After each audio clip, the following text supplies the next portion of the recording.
Kung marami kang problema, huwag kang magpapawala ng Black Jambala. Si Black Jambala ay may kakayahan na solusyonan ang mga problema mong pinagdadaanan. Si Black Jambala, mga bossing ko, lalo sa amin ito nanggaling, tinatalian ko ito ng kulay pula. Ang sabi nga po nila, kapag marami kang problema ang pinagdadaanan, ay magsabit ka ng kulay pula para kagad na masolusyonan, para maalis ang mga kamalasan. Kaya nilagyan ko po ito dahil si Black Jambala, ang pinakatalento po niya ay magtaboy ng mga kamalasan sa buhay po ninyo at solusyonan ng mga problema ang pinagdadaanan. Si Black Jambala ay nilalagay sa harapan ng inyo pong tahanan, maging sa inyo pong negosyo. Kung meron kang negosyo, kailangan nakaharap po siya sa mga customer. Ito pa mga bossing ko, tuwing umaga, magwi-wish ka na magkaroon ako ng malaking benta. Magwi-wish ka rin kay Black Jambala na makabayad ka agad ako sa aking mga pagkakautang at maalis ang lahat ng aking mga problema pinagdadaanan.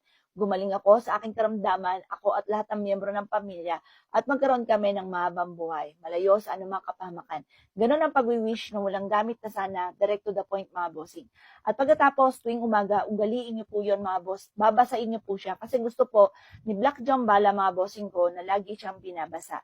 Kung meron kang waterfalls, ay doon niyo po siya ilalagay.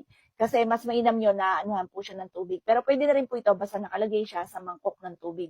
180 pesos lamang po namin to. Ilalagay nyo na lamang po siya sa mangkok po ninyo. Tapos laging mas mainam, laging malinis ang tubig, laging yung papalitan po ng tubig mga bossing. Huwag kang magpapawala po nito. Dahil ito po marami na po nagpatotoo na sila po sinuwerte na solusyonan ng problema pagdating sa usapin ng Black Jambala. Abel niyo na po ito mga bossing.